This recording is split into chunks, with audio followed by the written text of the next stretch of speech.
Hello दोस्तों, welcome to ASC shorthand. आज की इस वीडियो में हम रामधारी गुप्ता खंड 2 के प्रतिलेखन संख्या 22 का डिक्टेशन लेंगे। इस डिक्टेशन को हम 2 स्पीड में लेंगे, 80 वर्ड पर मिनट और 100 वर्ड पर मिनट। अगर आपको किसी भी शब्द की आउटलाइन बनाने में दिक्कत आती है तो उस शब्द की आउटलाइन आपको उसी के ठीक नीचे मिल जाएगी। दोस्तों, 80 की स्पीड में आपका डिक्टेशन चालू होगा 5 सेकंड के बाद। तब तक के लिए आप रेडी रहिए।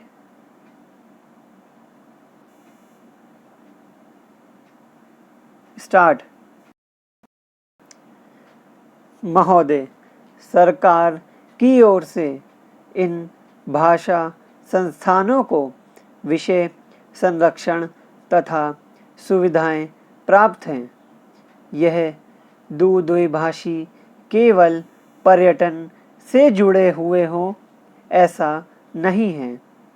दूसरी भाषा सीखकर ये अनुवाद कार्य करते हैं।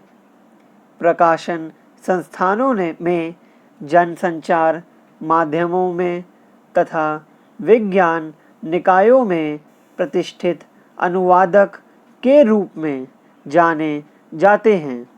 ये सृजनात्मक ललित साहित्य का अनुवाद करते हैं।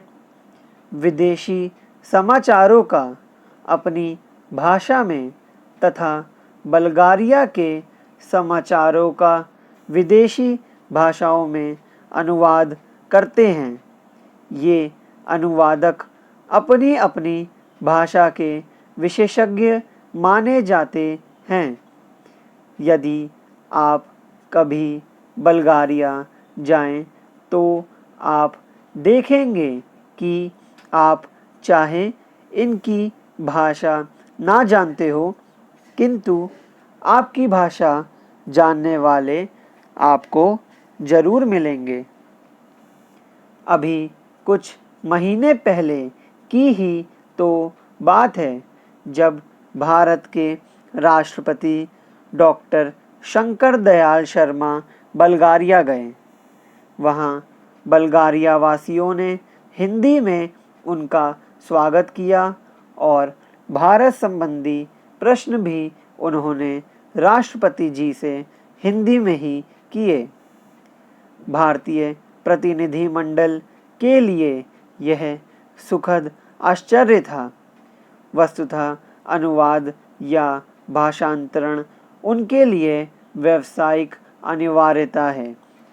यूरोप के अन्य देशों में भी यही स्थिति है, जहां विश्व में प्रकाशित किसी भी भाषा का महत्वपूर्ण शोध निबंध या कोई विदेशी चर्चित साहित्यिक कृति उस देश की भाषा में तत्काल अनुदित हो जाती है।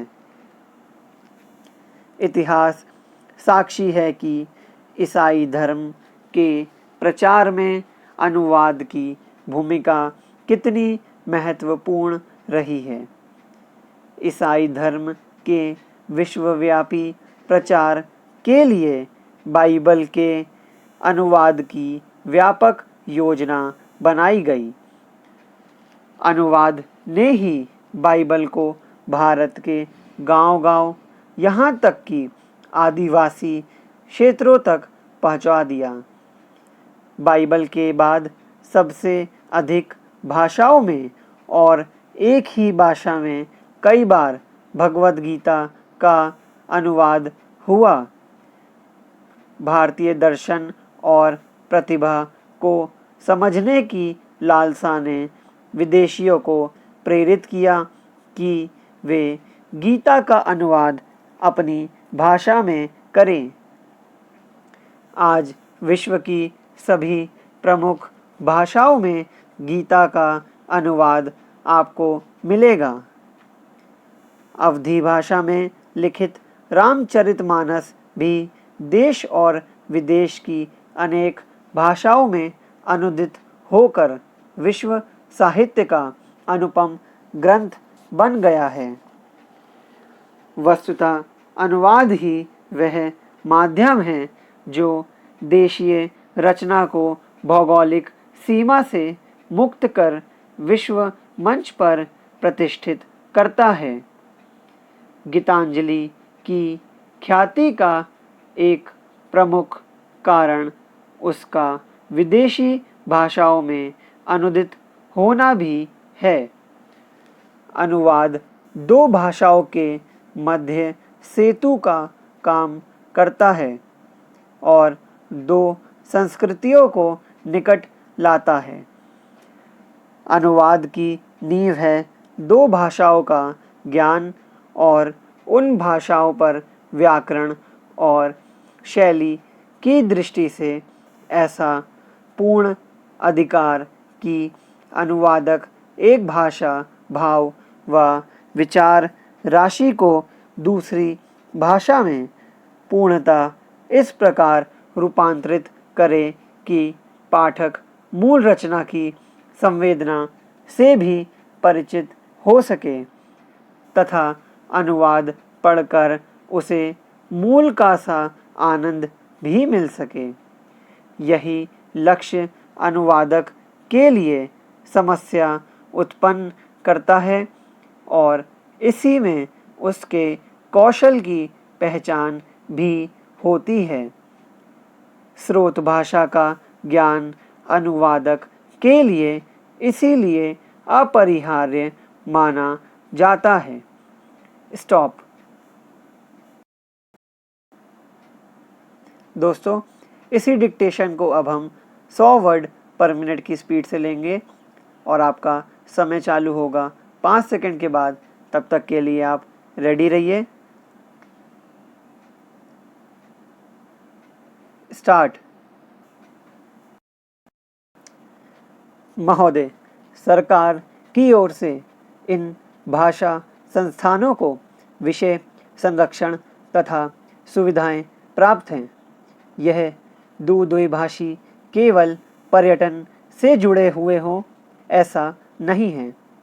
दूसरी भाषा सीखकर ये अनुवाद कार्य करते हैं।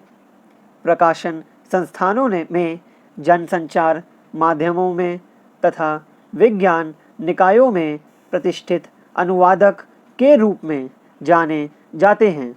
ये सृजनात्मक ललित साहित्य का अनुवाद करते हैं। विदेशी समाचारों का अपनी भाषा में तथा बल्गारिया के समाचारों का विदेशी भाषाओं में अनुवाद करते हैं। ये अनुवादक अपनी अपनी भाषा के विशेषज्ञ माने जाते हैं। यदि आप कभी बल्गारिया जाएं तो आप देखेंगे कि आप चाहे इनकी भाषा ना जानते हो, किंतु आपकी भाषा जानने वाले आपको ज़रूर मिलेंगे। अभी कुछ महीने पहले की ही तो बात है जब भारत के राष्ट्रपति डॉक्टर शंकर दयाल शर्मा बल्गारिया गए। वहाँ बल्गारिया वासियों ने हिंदी में उनका स्वागत किया और भारत संबंधी प्रश्न भी उन्होंने राष्ट्रपति जी से हिंदी में ही किए। भारतीय प्रतिनिधिमंडल के लिए यह सुखद आश्चर्य था। वस्तुतः अनुवाद या भाषांतरण उनके लिए व्यावसायिक अनिवार्यता है। यूरोप के अन्य देशों में भी यही स्थिति है, जहाँ विश्व में प्रकाशित किसी भी भाषा का महत्वपूर्ण शोध निबंध या कोई विदेशी चर्चित साहित्यिक कृति उस देश की भाषा में तत्काल अनुदित हो जाती है। इतिहास साक्षी है कि ईसाई धर्म के प्रचार में अनुवाद की भूमिका कितनी महत्वपूर्ण रही है। ईसाई धर्म के विश्वव्यापी प्रचार के लिए बाइबल के अनुवाद की व्यापक योजना बनाई गई। अनुवाद ने ही बाइबल को भारत के गांव-गांव, यहाँ तक कि आदिवासी क्षेत्रों तक पहुँचा दिया। बाइबल के बाद सबसे अधिक भाषाओं में और एक ही भाषा में कई बार भगवद गीता का अनुवाद हुआ। भारतीय दर्शन और प्रतिभा को समझने की लालसा ने विदेशियों को प्रेरित किया कि वे गीता का अनुवाद अपनी भाषा में करें। आज विश्व की सभी प्रमुख भाषाओं में गीता का अनुवाद आपको मिलेगा। अवधी भाषा में लिखित रामचरितमानस भी देश और विदेश की अनेक भाषाओं में अनुदित होकर विश्व साहित्य का अनुपम ग्रंथ बन गया है। वस्तुतः अनुवाद ही वह माध्यम है जो देशीय रचना को भौगोलिक सीमा से मुक्त कर विश्व मंच पर प्रतिष्ठित करता है। गीतांजलि की ख्याति का एक प्रमुख कारण उसका विदेशी भाषाओं में अनुदित होना भी है। अनुवाद दो भाषाओं के मध्य सेतु का काम करता है और दो संस्कृतियों को निकट लाता है।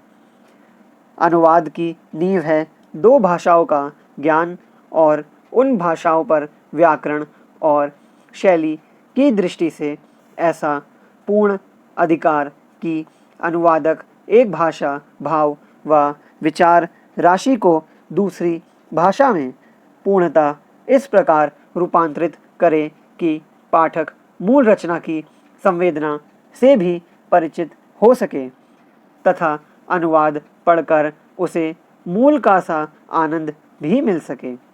यही लक्ष्य अनुवादक के लिए समस्या उत्पन्न करता है और इसी में उसके कौशल की पहचान भी होती है। स्रोत भाषा का ज्ञान अनुवादक के लिए इसीलिए अपरिहार्य माना जाता है। स्टॉप।